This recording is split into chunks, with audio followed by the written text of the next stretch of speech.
Nous poursuivons le replay de la conférence sur le numérique responsable avec un sujet essentiel. Comment rendre le numérique plus inclusif et équilibré? Miguel Marteau nous explique comment l'accessibilité, la diversité dans les métiers du digital et le respect du droit à la déconnexion sont devenus des enjeux cruciaux. Un numérique responsable, c'est un numérique qui s'adapte à tous, sans exclusion ni surcharge. Merci Kevin, bonsoir à tous. Donc Miguel Marteau, chambre de commerce, je suis conseiller RSE, je sais pas trop où me mettre en fait là, avec les... c'est bien là, comme ça, ouais, c'est ok. Donc mon sujet, moi, ça va être celui de l'empreinte sociale du numérique. Non, c'est dans l'autre sens. Ça. Et le premier point, quand on parle d'un numérique qui réduit son empreinte sociale, c'est un numérique qui se veut accessible au plus grand nombre, un numérique qui se veut inclusif. Et un numérique inclusif, c'est notamment un numérique accessible aux personnes en situation de handicap. Donc je rebondis sur ce que tu viens d'annoncer, hein, Kevin. Il y a effectivement tout un cadre, il y a un référentiel qui s'impose à certains acteurs. Pour faire simple, hein, l'accessibilité, une personne en situation de handicap... Dans ce qu'on connaît, vous avez déjà remarqué sur les sites web la capacité à agrandir des caractères. Par exemple, voilà, une personne qui a des difficultés à lire, qui a des problèmes de vue, elle peut utiliser cette fonctionnalité pour accéder au texte. Il y a possibilité parfois aussi sur certains sites de pouvoir avoir une lecture du texte par une voix synthétique. Une personne qui a des difficultés auditives, il y a la possibilité d'avoir recours à des sous-titres. Une personne qui a du mal à manipuler, il y a parfois la possibilité d'accéder à des commandes vocales. C'est l'accessibilité, on ne peut que vous indiquer qu'il est pertinent, hein, que vos plateformes web soient les plus accessibles possibles.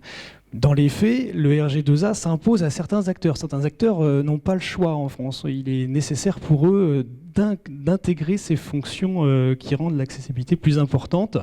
Et donc le RG2A, c'est le référentiel général d'amélioration de l'accessibilité. Il existe depuis 2005 et il s'impose, on va dire pour faire simple, aux acteurs du service public, hein, les fonctions territoriales, les sites d'État, les associations d'intérêt général et aussi les grosses entreprises dont le chiffre d'affaires dépasse les 250 millions d'euros. Hein, si je ne me trompe pas.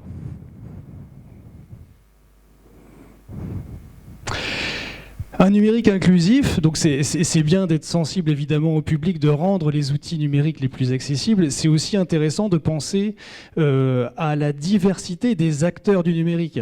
Je pense que la stat que je diffuse va pas beaucoup vous surprendre. C'est pas un secteur, notamment dans les postes à responsabilité, qui est très féminin, le secteur du numérique. Vous voyez, on est de l'ordre d'une personne sur 5. Donc, oui, vous me confirmez, oui. D'ailleurs, je ne sais pas, dans les personnes, est-ce qu'il y a des personnes qui... le BTS, il y a des personnes qui sont présentes, peut-être? Non, d'accord. Il y a beaucoup de garçons, que des garçons. 0 filles. Une fille tous les 2 ans. Voilà, donc illustration de ce qu'on partage ici. Évidemment, je vais vous donner quelques lieux communs, mais les enjeux sont importants pour une entreprise de cette diversité dans ce type de poste, puisque l'innovation, par exemple, elle naît, l'innovation, souvent dans l'entreprise, de la confrontation de gens qui sont différents les uns des autres. Donc évidemment, si vous avez un groupe de garçons, par exemple, il y a quand même moins de chances qu'il y ait des idées pertinentes qui sortent que si vous avez un groupe de garçons avec au moins quelques filles. L'inverse est vrai aussi. Un groupe de filles va forcément être plus brillant qu'un groupe où il y a cette mixité. On est bien d'accord. Quand on parle de la diversité et qu'on parle de marque employeur, on sait que c'est un souci qui touche à peu près toutes les entreprises, le fait de fidéliser les talents et d'attirer de nouveaux talents. Si vous n'êtes pas dans la promotion de cette diversité, évidemment, vous rendez la tâche encore plus compliquée. Hein, donc c'est important d'avoir cette diversité, puis en plus la diversité appelle la diversité. Hein. Plus l'entreprise a de la mixité dans ses effectifs, plus naturellement elle est à même de recevoir des candidatures de tous les représentants de la mixité. Quand on parle des forces vives du numérique, des artisans, ceux qui travaillent au numérique, là pour l'instant je vous évoque le côté interne, les effectifs de l'entreprise, mais il y a aussi tous les prestataires.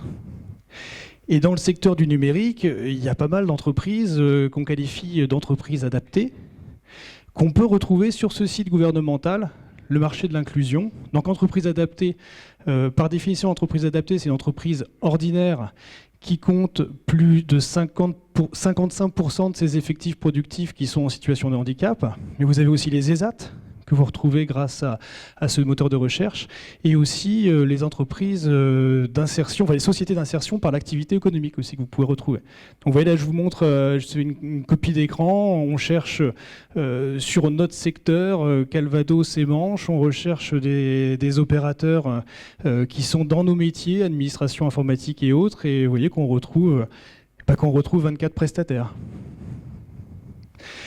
Alors, vous le savez sans doute, une entreprise de 20 salariés ou plus est amenée à payer annuellement une contribution, l'OETH, obligation d'emploi des travailleurs en situation de handicap, si il ne compte pas plus de 6% de ses effectifs en situation de handicap. Oui, pardon madame, vous aviez une remarque ? Non, pour moi c'est 20 salariés. Oui, oui. Bah, je vous laisse voir le truc, mais pour moi, c'est 20 salariés, oui. Oui. 20 équivalents temps plein, excusez-moi pour la précision. Ouais.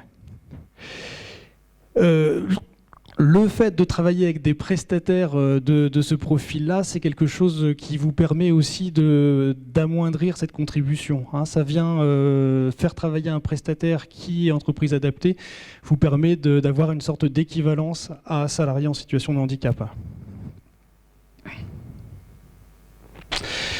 Donc on aborde mon sujet phare, mon intervention, c'est la réduction de l'empreinte sociale du numérique. Donc c'est difficile de vous quitter sans parler du droit à la déconnexion.